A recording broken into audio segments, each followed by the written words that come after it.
అందరికి నమస్కారం. జై తెలుగుదేశం. జయరాజ్ రెడ్డి గారి నాయకత్వం వదిలాలి. దళిత సామాజిక వర్గంలో పుట్టిన ఒక చీడ పురుగు వైసీపీ నాయకుడు మాల మధుబాబు నిన్న ప్రెస్ మీట్ పెట్టి స్థాయి గురించి మాట్లాడడం జరిగింది. మరి ఇంతకు ముందే నువ్వు చేసే ఆరోపణలకి సాక్ష్యాలు కావాలని, ఆధారాలు చూపించమని నీ పార్టీకి, నీకు, నీ నాయకులకి సవాలు విసిరినా కొంచెమైనా సిగ్గు శరం లేకుండా అదే ఆరోపణలు చేస్తూ మళ్ళీ ప్రెస్ మీట్ మాట్లాడుతున్నావు.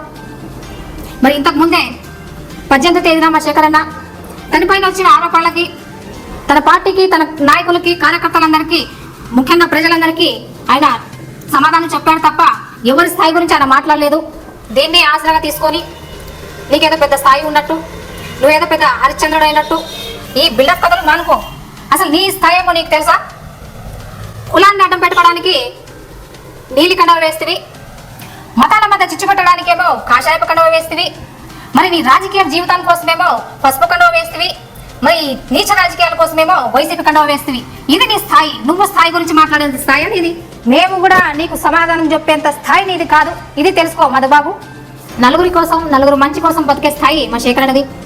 తెలుగుదేశం పార్టీ సిద్ధాంతానికి కట్టుబడి ఉండే స్థాయి మా శేఖరన్నది. తెలుగుదేశం పార్టీ కార్యకర్తలకి అండగా నిలబడే స్థాయి మా శేఖరన్నది. నీలాంటి కుట్రదారులు 100 మందికి సమాధానం చెప్పే స్థాయి మా శేఖరన్నది. మా ఎమ్మెల్యే గారు దేవుడైతే నిజమైన భక్తుడు స్థాయి మా శేఖరన్న గారిది.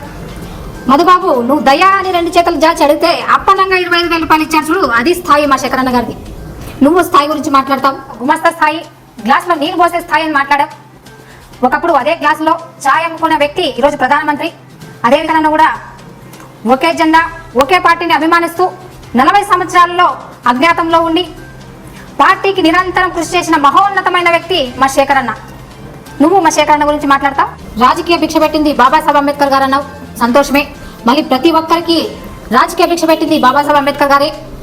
నీకు పార్టీలు మారి నీచ రాజకీయాలు చేయమని ఆయన ఎక్కడని చెప్పారా? నువ్వు చేసే అన్యాయాలు, అక్రమాలు చూస్తే బాబాసాహెబ్ అంబేద్కర్ గారు పేరెక్కడానికి కూడా నీకు అర్హత లేదు. కబర్దార్ బిడ్డ. నీకోసం గుండాలని, రౌడీలు పంపించాను మాట్లాడావు. గుండాలు, రౌడీలు పంపించేంత పుడింగివే నువ్వు. నీ బతికేమో, నీ స్థాయి ఏమో అక్కడ అందరికి తెలిసిందే. నీకు అప్పించిన వారు ప్రతి ఒక్కరు ఇంటికి వస్తే అందరితో మాట్లాడే మాటే ఇది. ఈ మాటలో మీ బుట్టారెడ్కమ్మ, నీ పార్టీ కార్యకర్తలందరికీ చెప్పు, నమ్ముతారు. ప్రజలు ఎవ్వరు నమ్మరు. కొత్తది ఏమన్నా ఉంటే చెప్పు. మా కార్యకర్తల పైన ఎస్సీ కేసులు పెడతానని భయపెడుతున్నావు. ఆధారాలు లేకుండా ఎస్సీ కేసులు పెడతానని భయపెట్టినా BNS 248 సెక్షన్ ప్రకారం చెత్త పెడితే నేరం. చట్టం తెలుసుకో.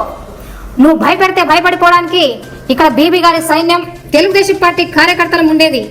గుర్తుపెట్టుకో ఖబర్దార్. రాష్ట్రంలో రెడ్ బుక్ రాజ్యాంగం, ఎమ్మిగనూరులో భాస్కర్ల చంద్రశేఖర్ రాజ్యాంగం నడుస్తుందని మాట్లాడావు. నిజంగా ఎమ్మిగనూరులో భాస్కర్ల చంద్రశేఖర్ రాజ్యాంగం నడుచుకుంటే ఇట్లా నోటుకు వచ్చినట్లు పూతలు పూసేవాడివి కాదు, స్వేచ్ఛగా బయట తిరిగేవాడివి కాదు. నీపై నీకు విరక్తి పుట్టి, నీ జీవితంపై నీకు విరక్తి పుట్టి రాజకీయం సన్యాసం చేసి నువ్వెక్కడో వెళ్ళిపోయినవాడివి.